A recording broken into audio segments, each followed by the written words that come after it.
तालुक्याला एक कार्यक्षम असा आमदार पाहिजे अशी वाट बघत आहे, परंतु ही घराणेशाही काही संपत नाही ही करतो। यावेळेस मला खात्रीने विश्वास वाटतो की यावेळेस मीच आमदार असेल आणि मलाच लोक निवडून देतील, कारण ही निवडणूक इतकी विचित्र झाली। राज्यस्तरीय मला 9 पुरस्कार आहेत, पण कलाकाराचा कुठल्याही प्रकारचा कुठल्याही प्रतिनिधींनी न्याय केलेला नाही किंवा त्यांना न्याय दिलेला नाही। नमस्कार, आज मराठीमध्ये आपलं स्वागत। मी अविशांत कुमकर। आष्टी पाटोदा शिरूर विधानसभा निवडणूक रणधुमाळीला वेग आला असून ही निवडणूक आता सुरुवात झाली। आज उमेदवारी अर्ज मागे घेण्याचा शेवटचा दिवस आहे आणि उद्यापासून खऱ्या अर्थाने प्रचाराला सुरुवात होणार आहे। आपल्या सोबत सामाजिक कार्यकर्ते, कलाकार तुकाराम काळे आहेत। गेल्या 4 वेळा ते निवडणूक आजपर्यंत विधानसभेच्या निवडणुकीत उभा राहिलेले आहेत। आता ही 4थी टर्म आहे त्यांची। तर नमस्कार, आज मराठीमध्ये आपलं स्वागत। काय सांगाल, काय तुमचा परिचय काय सांगाल? सर, मी तुकाराम नाना काळे, माझं मूळ गाव पाटसरा आहे आणि मी 25-30 वर्षापासून आष्टीला स्थायिक आहे। माझं शिक्षण BA पर्यंत झालेलं आहे आणि मी 1989 ला हे आपल्या तालुक्यातील तरुण नेतृत्व दत्ता मोडवे यांच्या सहकारातून आम्ही जय किसान कुक्कुट सहकारी संस्था काढली आणि ती फार जोमाला आली, परंतु या तालुक्यातलं गलिच्छ राजकारण त्यात घुसलं आणि ते नेस्तनाबूत झालं। त्यानंतर मी दरेकर नाना यांच्या सहकार्याने, या अगोदर माझं फार मोठं लोकनाट्य मंडळ होतं, राष्ट्रीय लोकनाट्य मंडळ, पण ते दुर्दैवाने ते बंद पडलं। आमचे जे सहकारी होते शामराव भोगे म्हणून, त्यांचा ॲक्सिडेंटमध्ये अंत झाला आणि मी नर्वस झालो, फार आत्महत्या करण्यापर्यंत आमची वेळ गेली।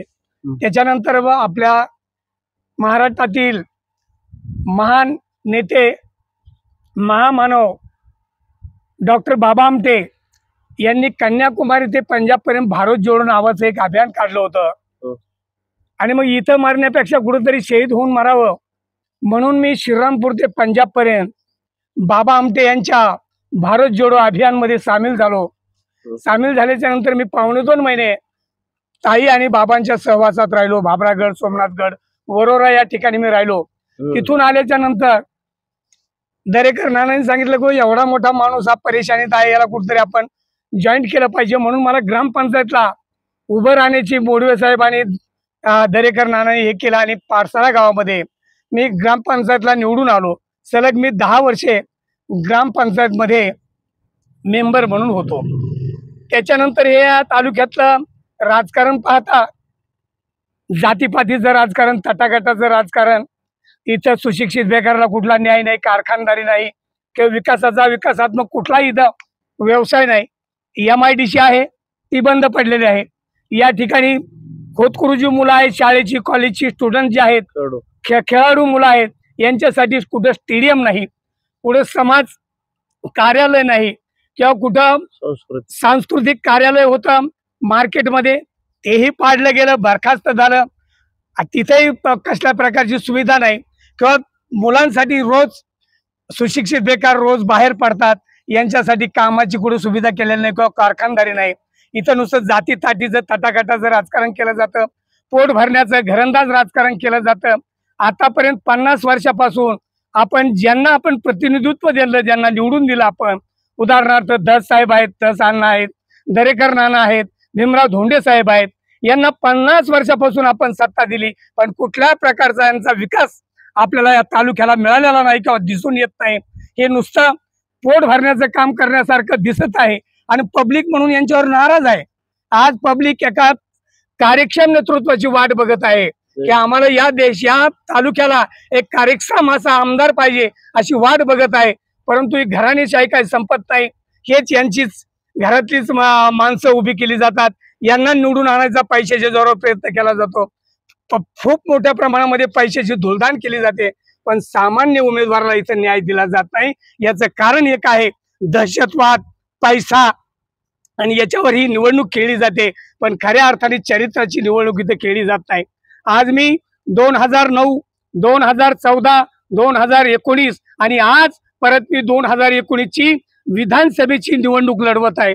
याचं कारणच एक आहे की या मतदारसंघामध्ये कुठलाही समाजाला न्याय मिळालेला नाही, समाजाला फक्त निवडणुकीच्या काळामध्ये तरुणांना गोळा केलं जातं, त्यांना चेपटी बुटी एखादी नोट दिली जाते, खर्च केला जातो, त्यांना वाव मार्गाला लावलं जातं आणि यांचेच दाबे आहेत, यांचेच पोट भरले जातात.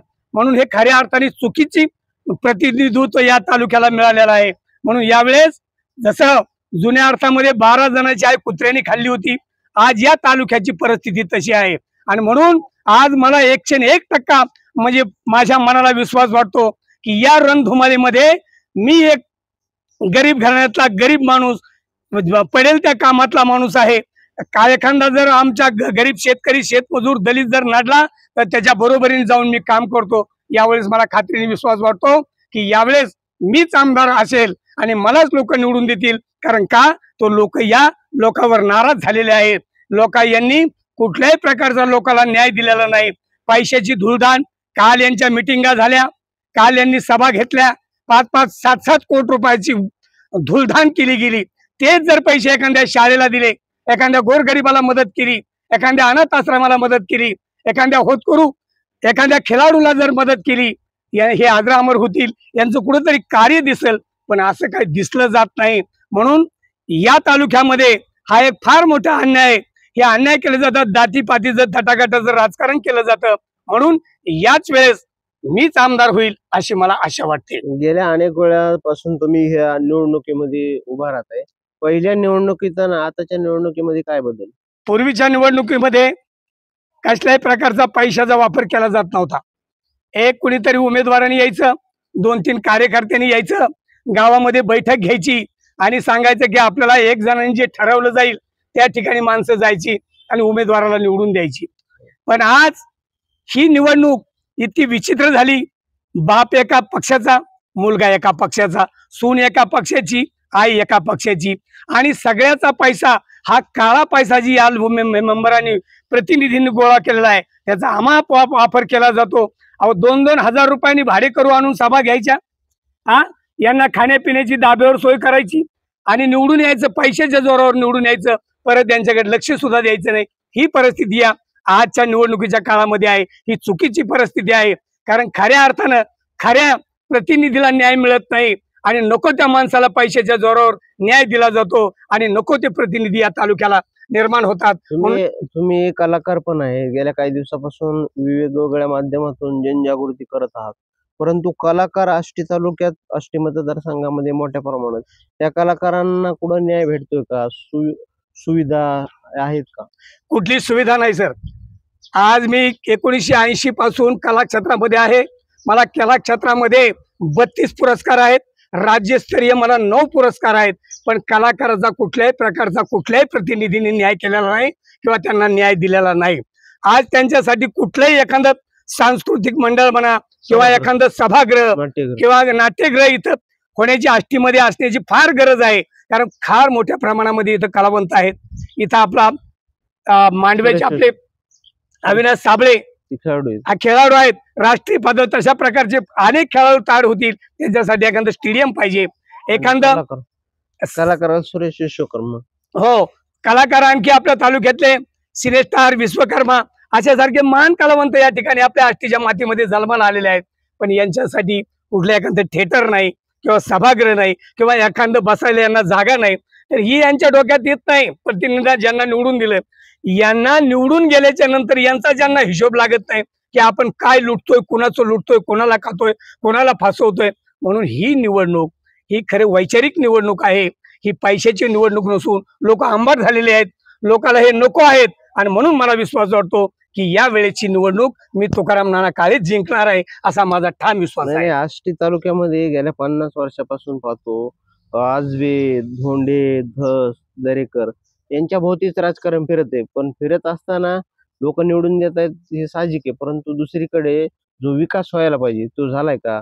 उदाहरणार्थ आष्टी तालुक्यात पाणी, रस्ते, वीज यावरच चाललंय. हे शासनाच्या योजना आहेत, या तर येणार आहेत. शासकीय कार्यालय हे तर शासनाचे कार्यालय आहेत, तिथं होणारच आहेत. पण वेगळं काही झालंय का? काय वाटतं? वेगळ्या कसल्या प्रकारचं काही घडामोड झालेलं नाही, कसलंही झालेलं नाही. MIDC तिच्याकडे कुणी डोकून बघायला तयार नाही. कारखाना होता तो बंद पडलेला आहे, सूतगिरणी आहे ती बंद पडलेली आहे. इथं सुशिक्षित बेकारांना रोजगार मिळेल असा कुठलाही व्यवसाय इथं नाहीये. आणि म्हणून हे राजकारणी जे आहेत यांनाही सुखदुःख नाही, फक्त यांना निवडून येण्याचं घेणं देणं आहे. बाकी पब्लिकचं यांना कुठल्याही प्रकारचं सूदभर पुन्हा घेणं देणं नाही. अशा प्रकारचा हा मतदार झालेला आहे. अजून काय व्हायला पाहिजे होतं यांच्याकडून हे झालं नाही, पण भविष्यात व्हायला पाहिजे काय वाटतं? भविष्यामध्ये आता ज्या सांगितलेल्या गोष्टी आहेत की या ठिकाणी स्टेडियम झालंच पाहिजे खेळाडूंसाठी. नाट्यगृह. नाट्यगृहाची आवश्यकता आहे, कलावंत आहेत या ठिकाणी, नाट्यगृह झालं पाहिजे. या ठिकाणी आणखी MIDC जी बंद पडलेली आहे त्याच्याकडे यांनी लक्ष दिलं पाहिजे आणि रोजगार उपलब्ध करून दिला पाहिजे. आजही आष्टी तालुक्यातला रोजगार हा ऊसतोडीवर जातो, ऊसतोडीवरच गुजराण करतो. म्हणून कुठेतरी कारखाने, आता रेल्वेने आपल्याला थोडीशी साथ दिलेली आहे, हार्दिक का होईना, इथं कारखानदारी तयार झाली पाहिजे आणि या लोकांनी जास्तीत जास्त सुशिक्षित बेकारांकडे लक्ष दिलं पाहिजे आणि बेकार सदृढ केला पाहिजे, जो वाव मार्गाला गेला नाही पाहिजे. परंतु निवडणुकीच्या काळामध्ये ही तरुण पोरं सगळी दाभ्यावर दिसतात आणि एकदा व्यसनाधीन झाल्याच्या नंतर त्यांना काही कळत नाही, वळत नाही आणि ते नको त्या ठिकाणी मतदान करून नको त्या माणसाला निवडून देतात. तर ही चुकीची बाब आहे. अजून काय सांगाल या मुलाखतीमध्ये तू मतदारांना काय आव्हान करतो? मतदारांसाठी एकच आहे की मतदारांनी कुठल्याही प्रकारचं पैसा न घेता स्वच्छ मतानं जो उमेदवार आपल्या तालुक्यात कामाचा आहे आणि तेच नसल्यापेक्षा नवीन चेहरा शोधावा आणि त्या स्वच्छ अशा निर्मळ उमेदवाराला आमदार म्हणून निवडून द्यावं, कुठल्याही पैशाची अभिलाषा न करता, असं माझं जनतेला आणि मतदारांना सांगणं आहे. म्हणजे आज एकीकडे मराठा आरक्षणाचा विषय सुरू होता आणि मनोज जारंगे पाटलांनी या निवडणुकीतून माघार घेतलेली आणि या निवडणुकीमध्ये काय परिणाम होईल का आरक्षणाचा काय वाटतं?